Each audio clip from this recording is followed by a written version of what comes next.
Class 10th ये home science विषय की आपकी कक्षा है। होम साइंस विषय में आप देख सकते हैं जिन बच्चों ने होम साइंस विषय लिया है वही सिर्फ इस क्लास को करेंगे। बाकी बच्चे अपना जो उन्होंने अपना वैकल्पिक विषय चुना है वो उसमें क्लास करेंगे। ये हम पढ़ रहे हैं इकाई 1। पहली इकाई आपका पूरा विषय जो होता है वो कितनी इकाइयों में बटा हुआ है बच्चों? तो 5 इकाइयाँ हैं आपके पास और सभी इकाइयों से क्या आते हैं, कुछ प्रश्न आते हैं। तो पहली इकाई है हमारी गृह प्रबंध। गृह प्रबंध में क्या बच्चों बताया गया है? अध्याय इसमें 4-5 आपके अध्याय दिए हुए हैं, जैसे शिक्षिका द्वारा प्रत्यक्ष बजट प्रदर्शन, आय व्यय और बचत, घर की सफाई, घर की सजावट और गृह गणित। तो हर इकाई से प्रश्न आते हैं बच्चों। तो आप ही हम सबसे पहला चैप्टर शुरू कर रहे हैं। सबसे पहले चैप्टर में क्या होता है कि शिक्षिका का प्रतिदर्श बजट प्रदर्शन। तो इसमें क्या बताया गया है आप देख सकते हैं बच्चों कि बजट प्रदर्शन की बात की गई, जैसे कि आप लोगों ने क्लास 9th में भी पढ़ा है बजट किस तरीके से बनाया जाता है, गृह प्रबंधन किस तरह से किया जाता है ना। तो उन्हीं सब चीज़ों के बारे में इसमें बताया जाता है।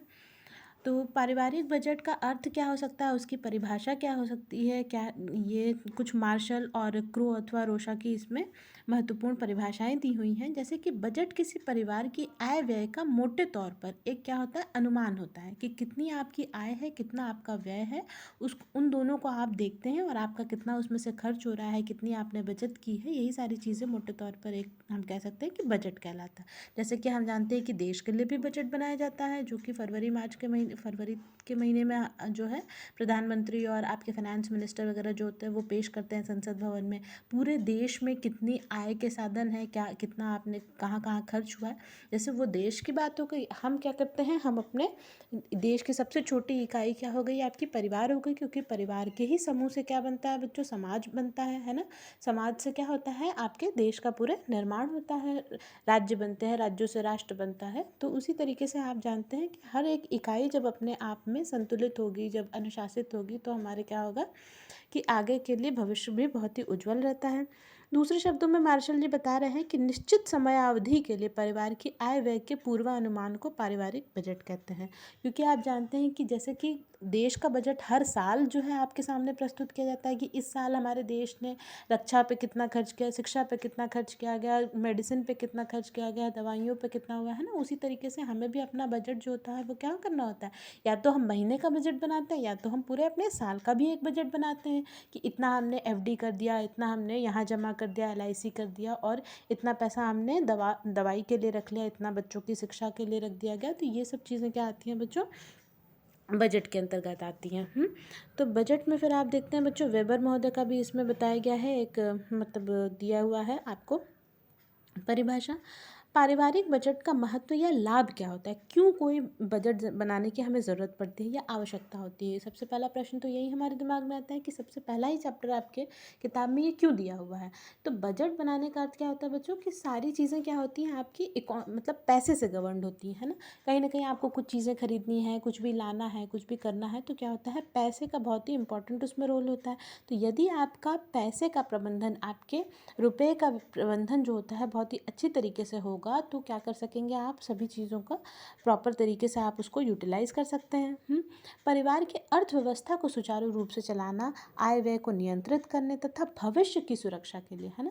जैसे कि आज तो आप सभी, कोरोना महामारी इस समय चल रही है, बहुत से लोग ऐसे होंगे जिनके पास बचत के पैसे ख़त्म हो गए होंगे या नहीं होंगे, या जो लोगों ने अपने सेव करके रखे होंगे पैसे, इस समय वही पैसे आपके काम में आ रहे हैं, जो कि आपातकाल की ये स्थिति है एक तरीके से, है ना। तो भविष्य के लिए ये क्या हो रहा है, आपके जो बजट का जो बचत वाला हिस्सा था वही आपको इस समय काम दे रहा है। तो क्या होता है पारिवारिक बजट में कौन से क्या क्या निम्न लोगों को लाभ होता है, क्या क्या लाभ होता है। तो गृहिणियों को लाभ होता है कि आप पैसे का प्रबंधन सही से कर सकेंगे, तो ज़रूरत पड़ने पर आप बहुत आसानी से मतलब उन चीज़ों से डील कर सकेंगे। दूसरा होता है आपका अर्थशास्त्रियों को लाभ होता है, समाज सुधारकों को लाभ होता है और सरकार को लाभ। पारिवारिक बजट का महत्व या उपयोगिता क्या हो सकती है, तो गृहिणियों को किस तरीके से लाभ हो सकता है, आपके दिमाग में ये प्रश्न आ रहा होगा।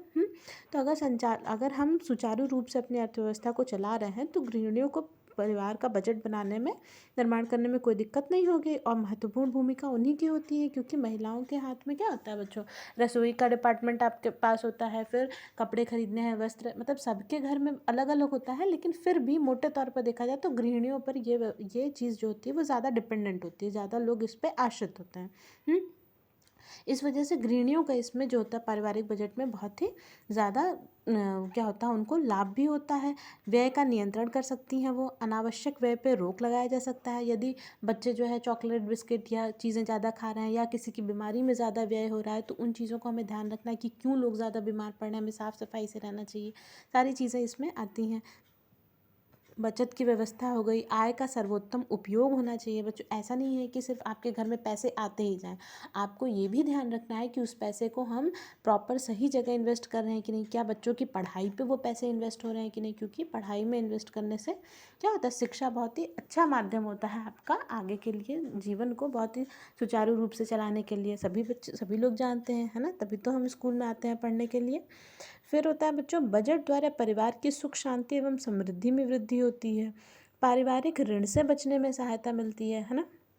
तो ये सब क्या होता है आपका, ये हो गए आपकी गृहिणियों को ये सब लाभ होते हैं। अर्थशास्त्रियों को क्या लाभ हो सकता है, तो पारिवारिक बजटों के अध्ययन एवं विश्लेषण से अर्थशास्त्रियों को समाज के विभिन्न वर्गों की आर्थिक स्थिति के बारे में पता चल सकता है। जैसे कुछ कुछ स्कीम्स गवर्नमेंट की तरफ से आती है, सरकार की तरफ से आती है, कि छात्रवृत्ति की स्कीम हो गई, या कुछ जैसे होता है किसान योजनाएं होती हैं, तो जो आर्थिक रूप से जो लोग कमज़ोर होते हैं उनके लिए सारी योजनाएं होती हैं। तो जब आप एक प्रॉपर बजट बना के चलेंगे कि हमारे साल भर की आय इतनी ही है, तो आप किस रेंज में आ रहे हैं आपको इस बारे में जानकारी होगी, और इस बारे में जानकारी होगी तो आप क्या कर सकेंगे कि आप सरकार द्वारा जो चलाई जा रही स्कीम्स हैं उनका क्या करेंगे, लाभ उठा सकेंगे। यदि आपको पता ही नहीं है कि आप किस स्तर में आते हैं, है ना, तो आप ये बहुत सारी चीज़ों का लाभ नहीं उठा सकेंगे। अब बजट से क्या होता है बच्चों कि विभिन्न वर्गों के रहन सहन के स्तर की भी हमें जानकारी होती है। और पारिवारिक बजटों के अध्ययन से क्या होते हैं, हमें एक आंकड़ा उपलब्ध होता है जो कि सामाजिक अर्थशास्त्र के लिए बहुत ही महत्वपूर्ण होता है। क्योंकि सबसे इम्पोर्टेंट क्या होता है, परिवार होता है। परिवार में ही जितने लोग होते हैं, सदस्य होते हैं, वो क्या बनाते हैं, धीरे धीरे करके हमारा जो दायरा बढ़ता जाता है वही तो एक समाज का निर्माण करता है।